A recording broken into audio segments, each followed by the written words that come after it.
Hello, my name is Bob Miller. I'm with the Honeywell In-Service Engineering Department. I'm based in Redmond, Washington.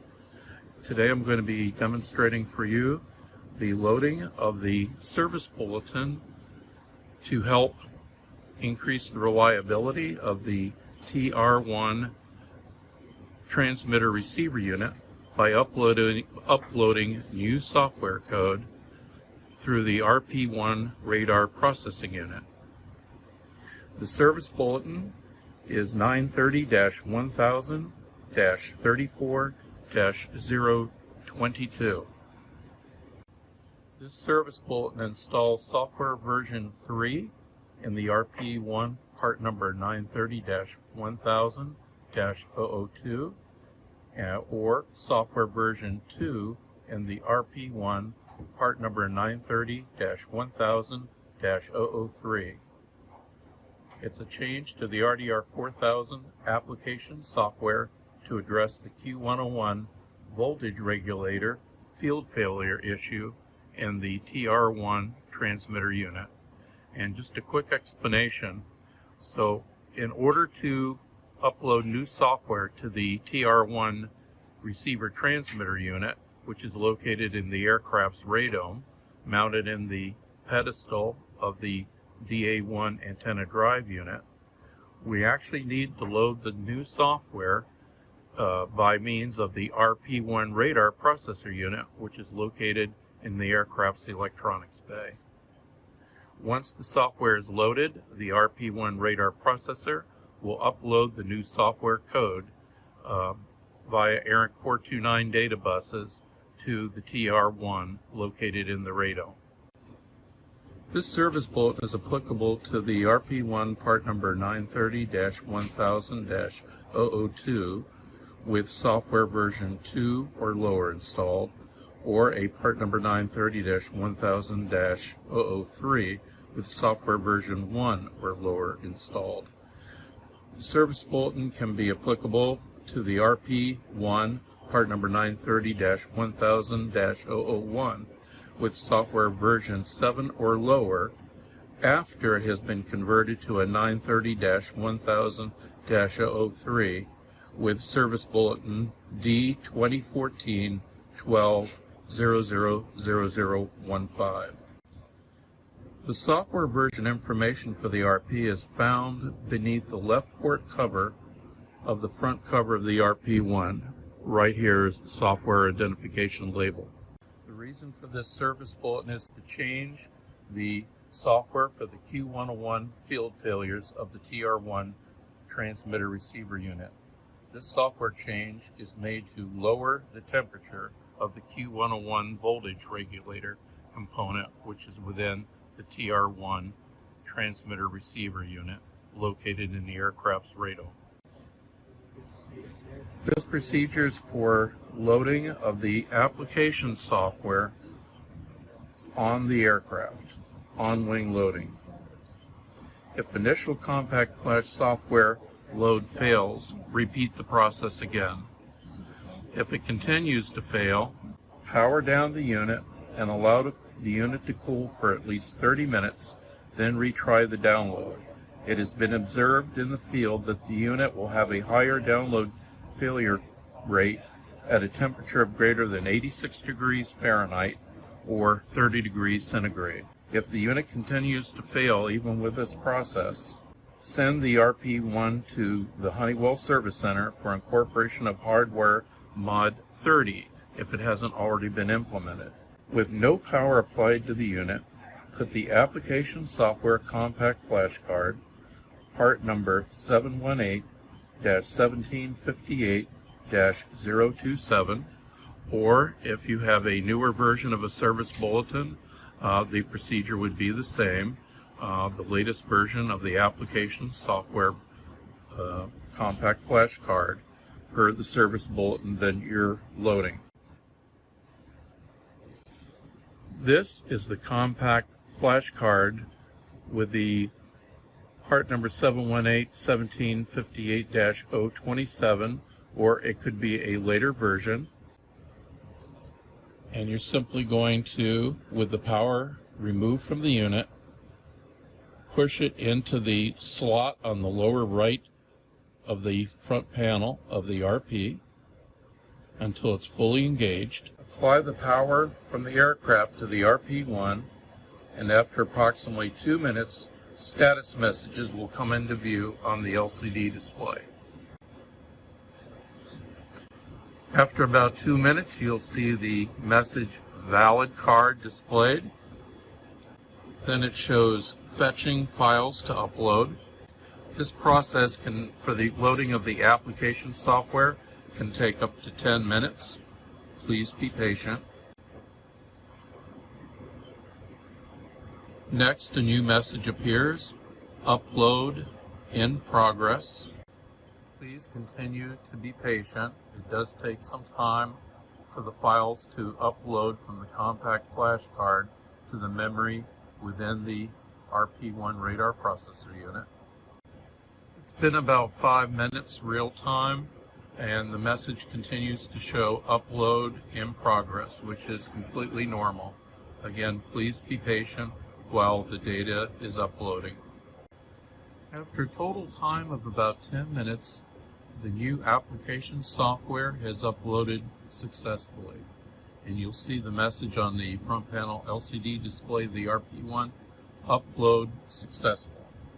If any other messages other than "Upload successful" are displayed, such as "Upload fail" or "Invalid card,"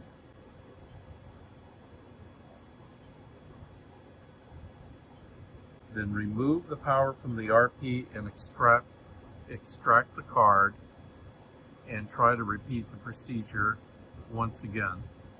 If it continues to fail, either there's a problem with the card or a problem with the radar processor unit. Next, assuming that the "Upload successful" message has been seen, now power down the RP by removing the power from the aircraft circuit breaker. You'll see the LCD display is now blank.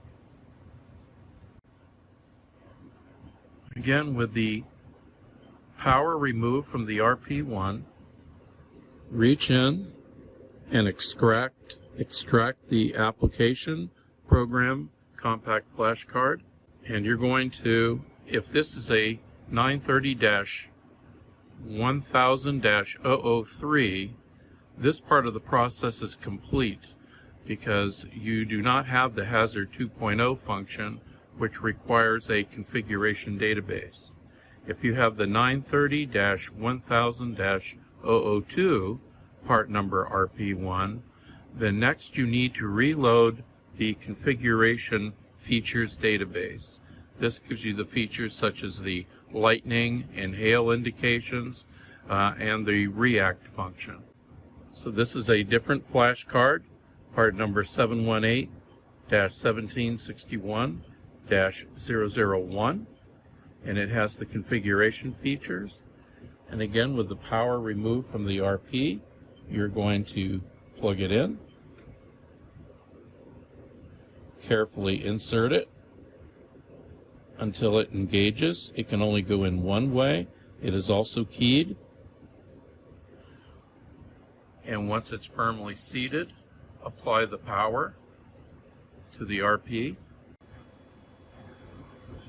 As with the application software load, when you first insert the card and turn the apply the power back to the RP-1, it can take up to 2 minutes, and the process will be complete when we do receive a message of "Upload successful." We're now receiving a message of "Valid card." We're about 1 minute into the process. Please be patient. Now it's saying that the upload of the data is in progress.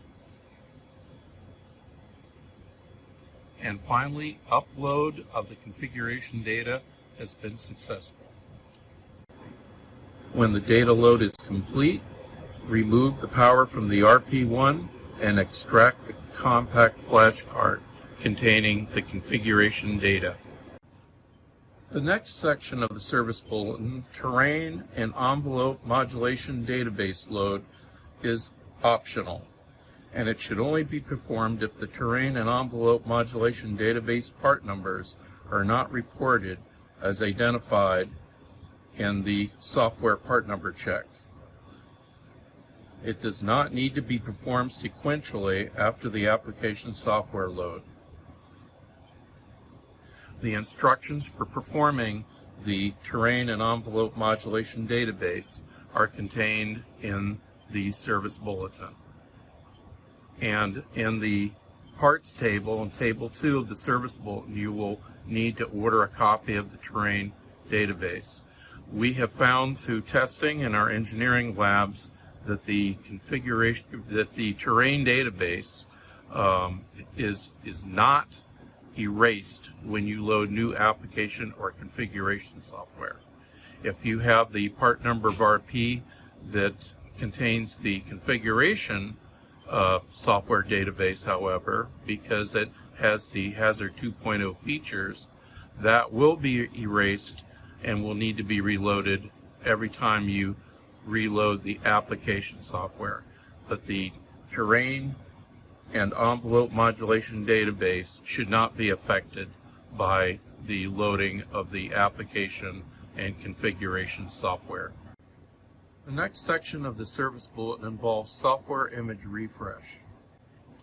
In order to perform the software image refresh, first of all, the RP-1 must be installed in an aircraft, and the RDR-4000 weather radar system must include the other parts such as the TR-1, the transmitter receiver unit, which should be installed in the pedestal of the DA antenna drive unit located in the radome, and of course the DA antenna drive unit itself located in the radome, and of course the control panel located in the flight deck. When you apply power to the RP-1, and in this case after loading the new application software, it is the responsibility of the RP-1 to internally check all of its hardware and software circuits to verify that the software has been loaded and operating correctly. Then the next step is for it to load the latest software code to the TR-1 transmitter receiver unit. Once the TR-1 transmitter receiver unit has the proper code loaded, it is the responsibility of the RP-1 working with the TR-1 in a daisy chain type of format to load the latest software code to the GDM gimbal drive module of the antenna drive unit known as the DA-1, again located inside the radome along with the TR-1. And this is what's called the software image refresh. And even every morning when you engage the power of the aircraft, and it takes several minutes for the system to come up, the RP-1 is checking to make sure that each of these system components have the latest software code and configurations loaded. Next, we're going to be performing the data load check. This will ensure that the loading of our application and configuration, and if applicable for the part number of RP that you have installed in the aircraft, if it's applicable, the configuration software has also been loaded correctly. So we start by, you'll see the default screen, RDR-4000, fault record, configuration, and then the scroll and select buttons. Depress the scroll button until you see configuration move up to the little left arrow or caret. Once it's aligned with that caret on the left, press the select button. That takes you to the configuration screen. Next, scroll to RP-IOP. RP-IOP means radar processor input output processor, which is a card internal in the RP radar processor unit. Push select. Next, it'll show you the serial number of the RP. You'll see RP-01189, which is one of our engineering units in the Redmond Engineering Lab. And here's a confirmation of the part number of the unit, 930-1000-002. So this has the Hazard 2.0 function.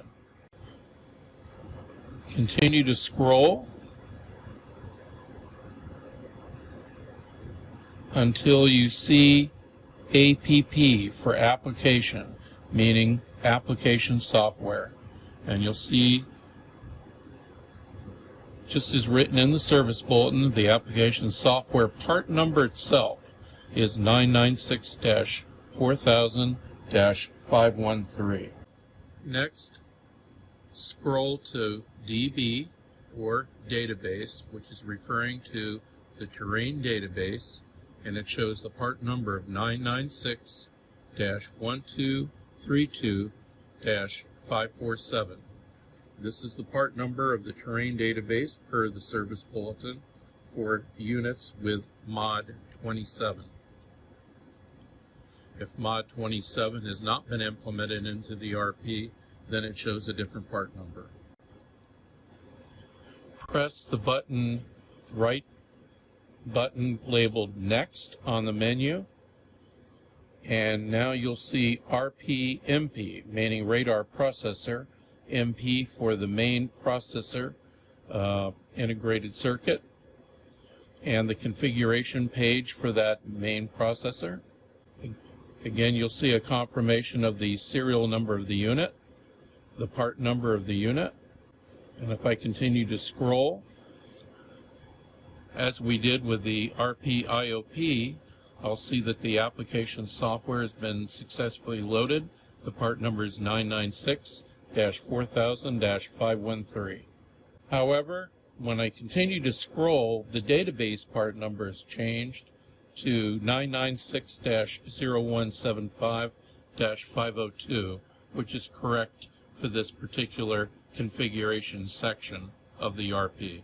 Scroll up to Configuration, CFG, and it shows a part number of 996-1756-501.